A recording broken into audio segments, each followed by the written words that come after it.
information about English for specific purpose now. There is currently the normalizing movement in ESP. There is wide agreement that ESP has a role of ELT, and that is a movement which, while remaining firmly within the ELT for applied linguistic discipline, has their own particular characteristics.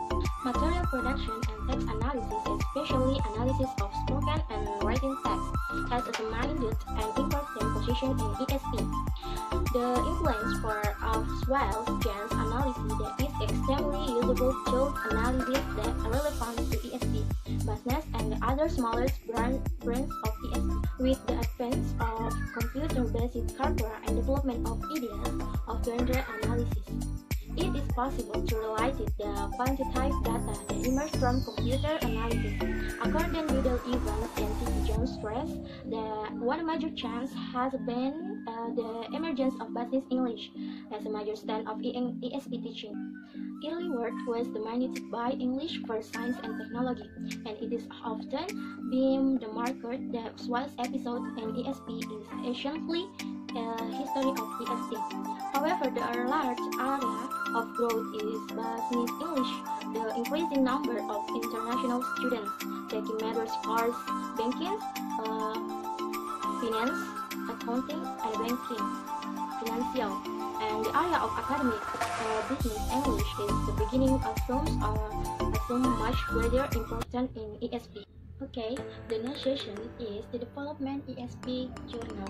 Since 1918 years, there has been number journal in ESP, such as ESP International Journal, ESP Asian Journal, ESP Japan Journal. The existence of journal contribute to the history of English for specific purpose. They are following the result of ESP journal research by Martin Hewings. Okay, the first research by Martin Hewings is author and graphically origins of papers. The following in percentage is from the United States, United Kingdom, and other countries. After we look at percentage, kita bisa melihat adanya peningkatan yang stabil dari jangkauan tersebut. Kita bisa melihat dalam volume pertama, ternyata sedangkan kelima, United States sebanyak 40%, dan United Kingdom sebanyak 25%, dan other countries sebanyak 35%. Setelah kita melihat volume 1 dan sampai 5, kita bandingkan dengan volume 16 sampai 20.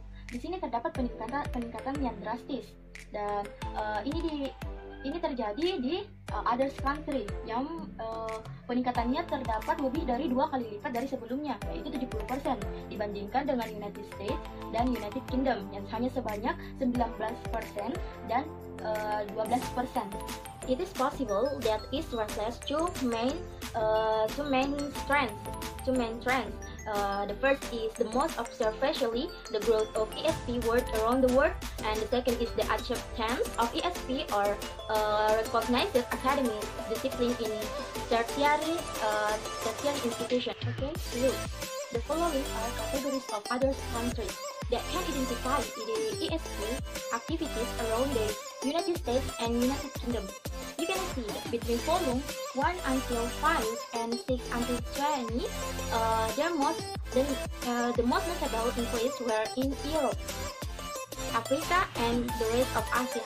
Namun perubahan terjadi pada dekade kedua, maka dari Amerika dan China atau Hong Kong mengalami proses peningkatan. Mulai dari Amerika awalnya hanya 6 menjadi 24, dan China atau Hong Kong awalnya hanya 2 pada dekade kedua mengalami peningkatan yaitu 28.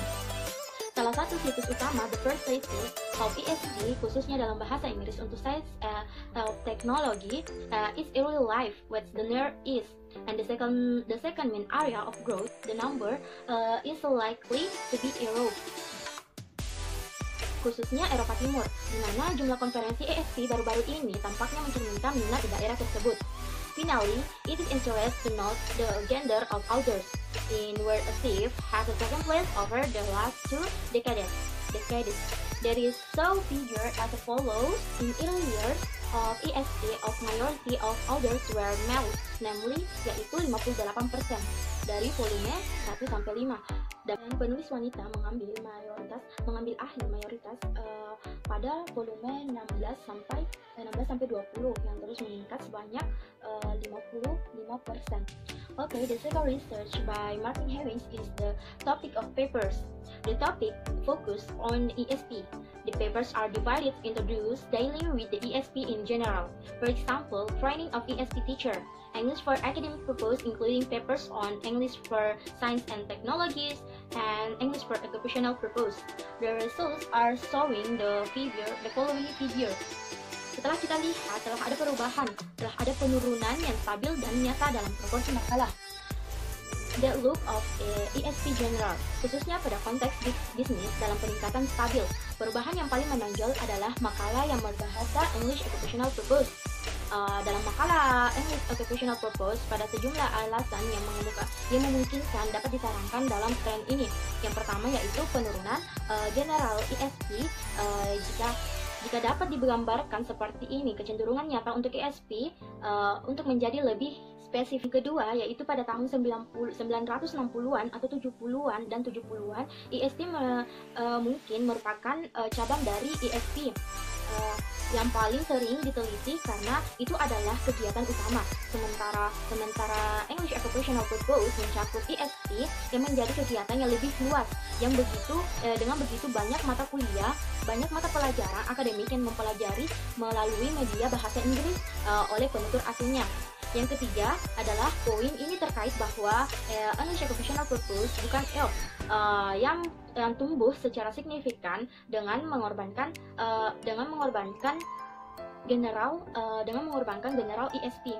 Okay, the following provided a more detailed breakdown of the topic of papers, rating 7 main categories. Identify the art paper which the first analysis written text and spoken discourse. The second is describe a program or discourse or parts course. The third is focus on needs analysis and syllabus design. The next is our concerned with materials or methods. Fifth, present an argument or discussion. In other words, having data and or materials such as present. Sixth is focus on testing, and the seventh deal with the teacher training. Next, look, there are two main trends will be highlighted here.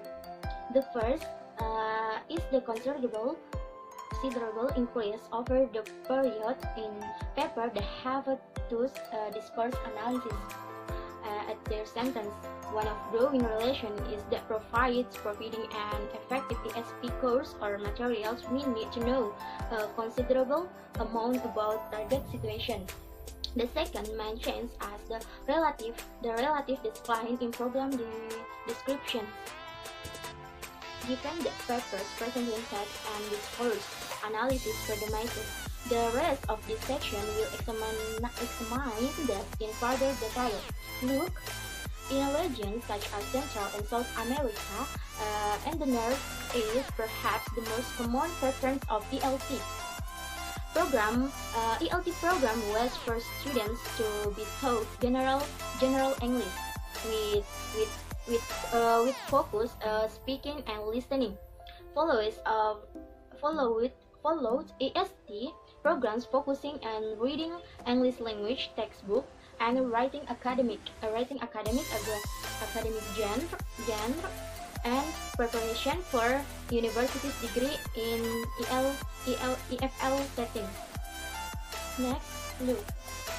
The further division can be made among text are discussed analysis focused papers. Some of those analysis professional products. The main underlying motivation for papers on text or discourse analysis in a need analysis and broadly speaking needs can be established by examining by target or the writing and speech that learners are required to reproduce and understanding a specific context. The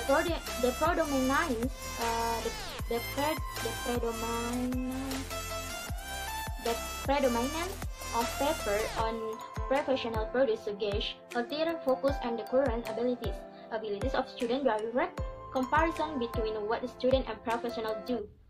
The next section is the future of ESP. In the future, on the basis of the various aspects of this description of paper ESP, a number of trends which I feel we have to continue influence on how ESP develop over the next decade so are as follows. The first is internationalization. Tampaknya penelitian praktik ESP akan terus menyebar secara geografis. Yang kedua adalah spesialisasi konteks, di mana yang lebih spesifik yang dapat dianalisis harus mencerminkan peningkatan yang spesialis di bidang ESP, khususnya di ESP. Yang ketiga adalah growth of business English, di mana pertumbuhan bahasa Inggris bisnis sangat pesat. Kursus bahasa Inggris bisnis ini seluruh dunia telah didokumentasikan dengan baik dan tercermin dalam peningkatan presentasi publikasi di dalam katalog penerbitan. Yang ketiga adalah continued influence of genre analysis for fuse analysis and system functional, di mana fungsional sistematik tapi bidang teori metodologi telah memiliki pengaruh khusus dalam pengembangan ESP, khususnya dalam 10 tahun terakhir. Analisis jar, analisis force, analisis linguistik fungsional, semantik, dan pengaruh mereka tidak menunjukkan tanda-tanda yang memudar, dan penelitian menggunakan pendekatan umum dan teknik analisis mereka tampaknya memiliki banyak perkembangan yang berkelanjutan pada ESP. The last is the effect of English and international learning. Pada poin terakhir ini adalah masalah spekulasi dengan sedikit dukungan dari berbagai bukti dari makalah ini. Dengan meningkatkan penggunaan bahasa Inggris sebagai alat komunikasi atau interaksi bagi penutur asli yang non-pribumi, yang tampaknya akan memberikan efek yang besar pada program ESP. The last discussion about ESP in Indonesia.